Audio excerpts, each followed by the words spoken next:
ازيكم يا حلوين؟ عاملين ايه؟ كل سنة وانتم طيبين. النهاردة ليلة عرفات ان شاء الله. يا رب ربنا بإذن الله يستجيب لنا فيها كل الدعوات اللي ممكن ندعيها. كتروا من قراءة القرآن، احرصوا على الصوم فيها عشان ثوابها الكبير عند ربنا. ويلا بينا نصلي ونسلم على سيدنا محمد عليه أفضل الصلاة والسلام. النهاردة هنعمل ايه؟ هنعمل صبغة علشان العيد. الصودا دي بجد هتعجبكم جدا ومفعولها حلو قوي، زائد انها مفيدة جدا لفروة الراس والشعر. وبصوا ليها فوائد كتيرة جدا. هنبتدي ونشوف احنا هنعمل ايه. اولا انا عندي حنة، وعندي هنا بصوا بقى. المكونات اللي هنا دي هي عبارة عن ايه؟ عبارة عن عرق سوس وكركديه وكمان مرمرية ومعلقتين شاي. شاي عادي، الشاي العادي بتاعنا، ومعلقة قهوة. ده كله اتغلى واداني النتيجة اللي انتوا شايفينها دي.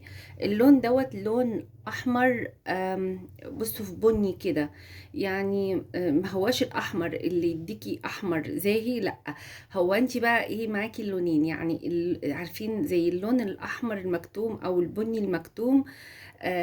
هو ده. فاللون ده بيبقى حلو قوي للشعر الفاتح، وكمان للشعر الغامق بيديكي ضي حلو قوي قوي قوي.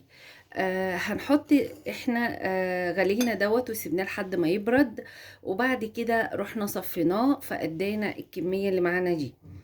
انتوا ممكن تقللوا عن الكميه لان على ما اعتقد الكميه دي كبيره. وطبعا كميه من الحنه زي ما احنا شايفين.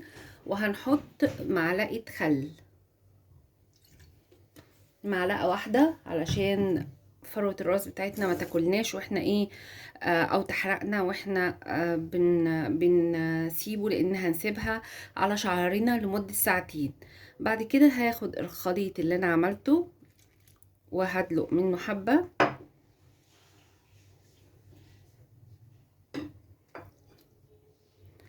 هدلق وهقلب لحد لما احس انها كونت لي عجينة كويسة، يعني فاهمين؟ اعرف اتحكم فيها.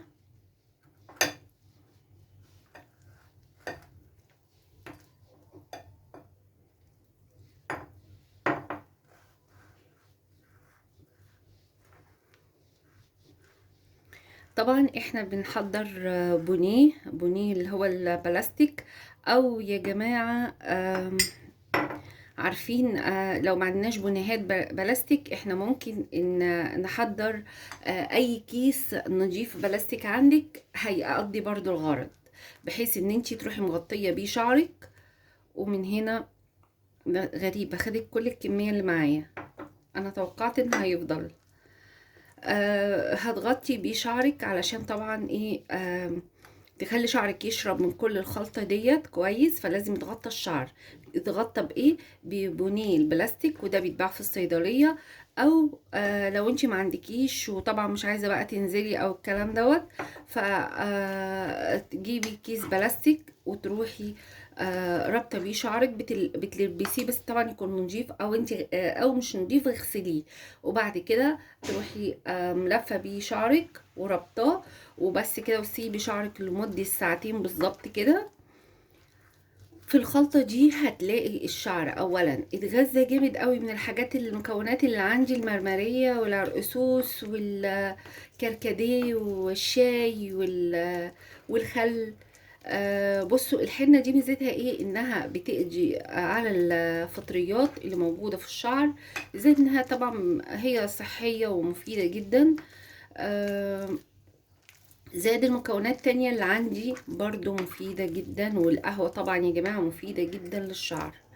طيب ممكن حد يقول لي طب انا هحط نقطتين زيت زيتون او زيت جوز الهند؟ لا يا جماعة ما ينفعش. الزيوت بتطرد اللون، يعني فاهمين؟ يعني اللون معاكم مش بيثبت على الشعر، فالزيوت بتطرد اللون، فخلي بالكم من الحكاية دي.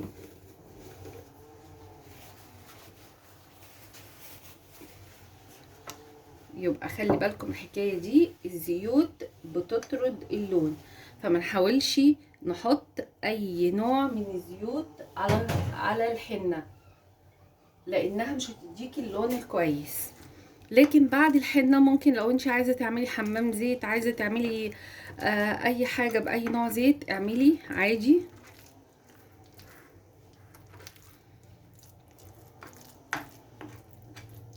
وبعدين المكونات اللي عندك ديت كفاية جدا جدا جدا، يعني انت مش محتاجة اكتر من كده. بصوا هي بس محتاجة حبة مية، حبة بصوت قوي.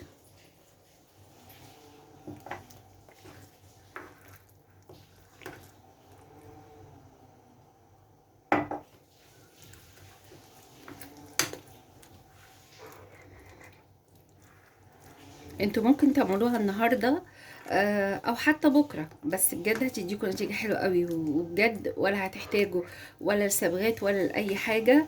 والصبغه يا جماعه بتاذي الشعر ايا كان تمنها، او ايا كانت مستورده، او ايا كانت، بصوا مهما كانت فهي بتاذي الشعر. فخليكوا في الحاجات الطبيعيه احسن. بس دوموا عليها، يعني فاهمين؟ يعني مثلا لو اتعملتوها مره في الشهر هتديكوا اللون اللي انتوا عايزينه، هيبقى لون ثابت معاكم. للشعر الابيض، ايوه وللشعر الابيض كمان. بس كده احنا كونا العجينه معانا. اللي ناقص اننا نعمله هو ايه؟ اننا نروح حاطينها على شعرنا. بنعمل ايه؟ بنفرق شعرنا نصين، ونروح واخدين خصله خصله ونحط في البصيلات من تحت في فروة الراس.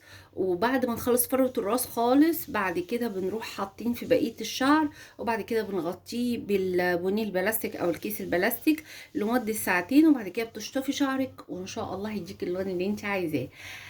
حبايبي كل سنة وانتم طيبين ومع السلامة.